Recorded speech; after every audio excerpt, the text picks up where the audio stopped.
Je sais que c'est vous, les Rwandais, qui êtes derrière. Maintenant, ça suffit. Et j'ai dit aux Américains, ce que je vous ai dit, ce que j'ai dit devant le peuple à Tchangou, je l'avais dit précédemment, par respect pour les Américains. J'ai dit, voilà, vous voyez que Kagame se moque de nous, je vous l'avais dit. Il se moque de nous. Maintenant, il faut qu'il y ait quelqu'un qui se lève pour l'arrêter, et moi, je suis ce quelqu'un-là. C'est pour ça que je dis, je le redis ici. C'est pas une blague. Cette histoire-là, comment on a mis l'Alliance du fleuve Congo. Voilà. Soki na yoki ke bazui localité moko. To ba beti lisasi congolais moko akufi. Moko, pas deux. Moko. Je réunis les deux chambres du Parlement en congrès. Je dis, Bopé sans autorisation, parce que c'est la Constitution qui le dit, je commence la guerre contre le Rwanda. Je vous le dis ici, beau de retenir en haut. Si ça se fait demain, et pour ça les malobis. Donc si ils osent faire ça demain, mercredi, pendant que les Congolais seront en train d'aller voter, la Chambre sera réunie en congrès. Les deux chambres seront réunies en congrès pour me donner cette autorisation. Et jeudi, je fais feu. Monsieur le Président, je suis en train de vous dire que nous avons les capacités aujourd'hui. Bobangate, les Congolais, n'ayez peur de rien. Nous avons aujourd'hui les capacités de mettre cet individu hors d'état de nuire. Ça, c'est pour la situation de l'Est. Parce qu'il en a fait trop et ça suffit. Vous avez parlé... L'heure est grave. Goma est tombé. Et aujourd'hui, la guerre est aux portes de Bukavu. Tout autant que le résultat, c'est la manière qui interpelle. L'une des plus grandes villes de notre pays a été prise avec une rapidité et une facilité déconcertantes. Je voudrais tout d'abord rendre hommage à la mémoire de nos soldats tombés sur le champ d'honneur et exprimer tout notre soutien à nos troupes. Bien que mal payés, insuffisamment soutenus par les autorités politiques et militaires, nos enfants ont fait preuve d'un courage extraordinaire. Des centaines d'entre eux sont allés jusqu'au sacrifice suprême. Nous ne devons jamais les oublier. Nous adressons également notre solidarité envers nos compatriotes, plus de 500 000 déplacés de guerre, et à tous les civils victimes de ce conflit. La chute de Goma, c'est l'échec de Félix Tshisekedi. Il doit l'assumer sans chercher à se défausser comme il en a l'habitude. À maintes reprises, Moïse Katumbi a tiré la sonnette d'alarme sur la nécessité de prendre soin de nos troupes. Il a dénoncé l'impunité entourant les détournements de fonds qui leur étaient destinés et critiqué l'opacité des marchés de dépenses liés à leur équipement. Il a également dénoncé la présence inacceptable de mercenaires et de groupes génocidaires aux côtés de nos forces armées. Il a mis en garde contre la politique de discrimination, de racisme, de xénophobie menée dans le pays. Toutes ces alertes ont été accueillies par le mépris et le dénigrement, et des accusations infondées, toutes basées sur les mensonges les plus éhontés. Dans le seul but d'en finir avec lui, on a même prêté à Moïse Katumbi l'intention de vouloir attenter à la République. L'échec de Goma, c'est celui de l'arrogance et du refus obstiné du pouvoir de regarder la réalité en face. Cet échec, c'est aussi le fruit d'une culture fondée sur le mensonge et l'impunité, les deux piliers sur lesquels repose ce régime. Nous sommes bien fondés à rappeler à M. Tshisekedi qu'à Genève, il avait promis l'opprobre à ceux qui dénonceraient leur engagement. Ironie du sort, c'est désormais lui qui est poursuivi et rattrapé par la malédiction et le sort fatal qu'il jetait hier sur les parjures. Mais cet échec de Goma relève surtout d'une gouvernance calamiteuse des affaires de l'État marquée par l'immoralité, l'inversion des valeurs et la corruption.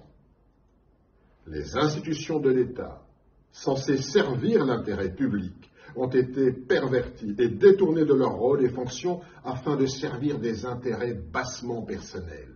Chaque jour apporte son lot de scandales. On apprend qu'un ministre, sans vergogne, fait appel au chef des renseignements militaires pour séquestrer sa maîtresse.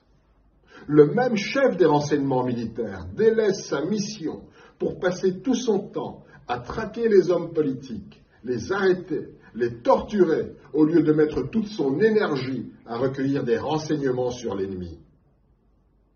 Un autre ministre encore, reconverti dans la comédie, plagie sans honte les discours des grands orateurs tels que Winston Churchill et le président Eisenhower pour enflammer avec grandiloquence nos soldats qu'il envoie affamés et sans munitions au combat.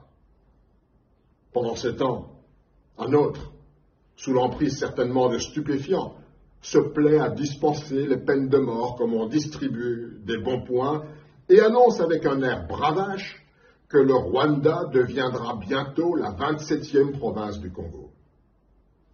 Finalement, l'échec de Goma, c'est le résultat de l'irresponsabilité, de l'incompétence et de l'inconscience au sommet de l'État.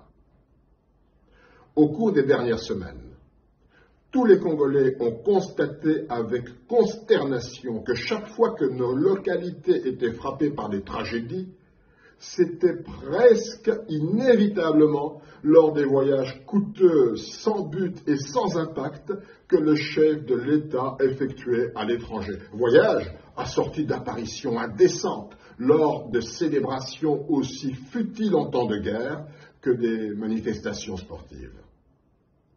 Pendant que la situation à Saké continuait de se dégrader, Félix Tshisekedi n'a eu d'autre besoin que de fanfaronner à Davos, en Suisse. Et pendant que Goma tombait, tout le clan familial s'adonnait à des frivolités en Afrique du Sud. Une telle attitude est l'expression d'un mépris flagrant envers ceux qui, dans l'ombre, se battent non seulement pour leur survie, mais pour garantir la survie de l'intégrité territoriale de la République démocratique du Congo. Après un long silence, probablement dû au désarroi suscité par la chute de Goma, le discours du président de la République a provoqué un profond malaise. Ces incohérences, aussi provocantes qu'indécentes, révèlent non seulement une rupture avec la réalité, mais une profonde méprise et méconnaissance des responsabilités qui incombent à tout véritable leader. Comment peut-on appeler à l'unité nationale tout en se livrant à un jeu de division, fracturant notre nation avec le tribalisme, le clanisme, le népotisme et l'ostracisme?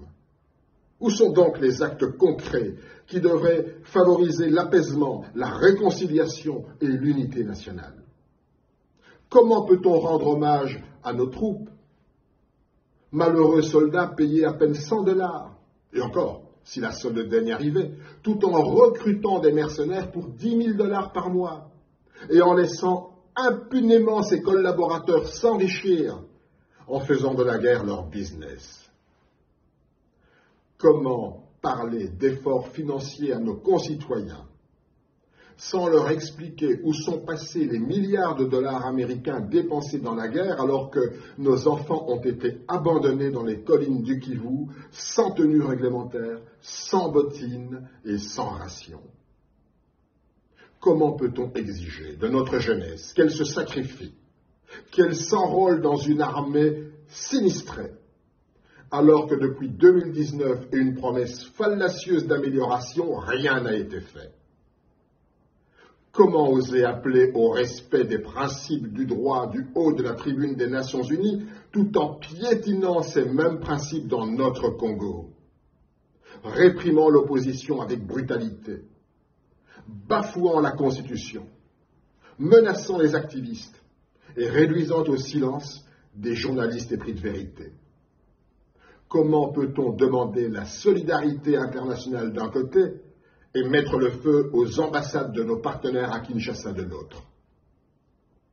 Soyons clairs, je le dis sans embâge, je condamne fermement le Rwanda et toutes les puissances étrangères qui se battent sur notre sol. Les armes doivent se taire. Le sang des Congolais a suffisamment coulé. Aucun centimètre du territoire de la République démocratique du Congo ne doit être cédé. Notre pays doit demeurer un et indivisible. Bunagana, c'est le Congo. Goma, c'est le Congo. Bukavu, c'est le Congo. Cependant, il est crucial de comprendre que le conflit à l'est de notre pays ne se limite pas à une simple confrontation entre notre pays et d'autres nations. Ce volet ne représente que la moitié du problème. L'autre moitié réside dans le conflit interne entre Congolais. L'une des plus grandes erreurs de Félix Tshisekedi a résidé dans l'institutionnalisation du tribalisme, de la discrimination et de l'exclusion. Lorsque les nominations au sein de l'administration, de la justice et de l'armée favorisent majoritairement une famille, un clan, un parti et une seule tribu au détriment de la compétence et de la diversité nationale, le sentiment d'injustice ne peut que croître.